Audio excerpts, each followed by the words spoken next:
My teacher failed me on purpose, so I exposed her in front of the whole school. I used to think teachers were supposed to guide you, support you, push you toward your best, but I had one who seemed determined to destroy me. Her name was Miss Langley, head of the English department. Everyone said she was tough, but fair. But fair doesn't look like failing me for plagiarism on a paper I wrote from scratch. Fair doesn't look like tearing up my presentation notes in front of the class.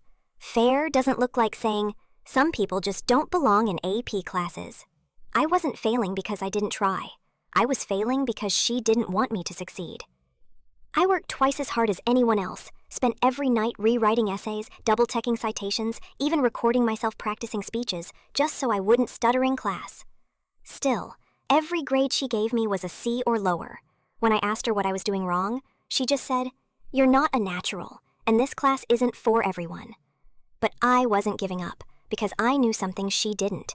See, I'd been documenting everything. Every paper I submitted, backed up. Every time she refused to give written feedback, noted. I even recorded a few conversations when she straight up admitted she just didn't see me as college material. I stayed quiet. I played the game. But I also had a plan.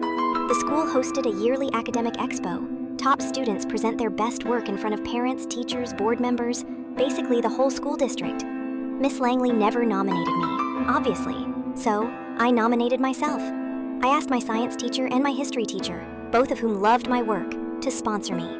They agreed immediately. I spent 3 weeks prepping the perfect project, a spoken word essay about resilience, failure, and the way institutions break people before they lift them. I quoted real things she said to me, word for word. I changed the names, but she knew. And when I performed it live, people were silent, not bored, shocked. Parents came up to me afterward crying. Board members asked me what teacher I was talking about. My science teacher gave me a hug and whispered, "You did it." The next morning, I was called into the principal's office. I thought I was in trouble, but instead, they apologized. They said multiple students had come forward after my performance, all with similar stories, same class, same teacher. Within 2 weeks, Miss Langley was placed on administrative leave. She didn't come back. As for me, my grades were reevaluated. Turns out I was at the top of the class. I graduated with honors. And when I walked the stage, I made sure to pause, turn toward the staff section, and smile. Not at Miss Langley, but at every student who was ever told they weren't natural enough, because I proved them all wrong, and I did it with their own words.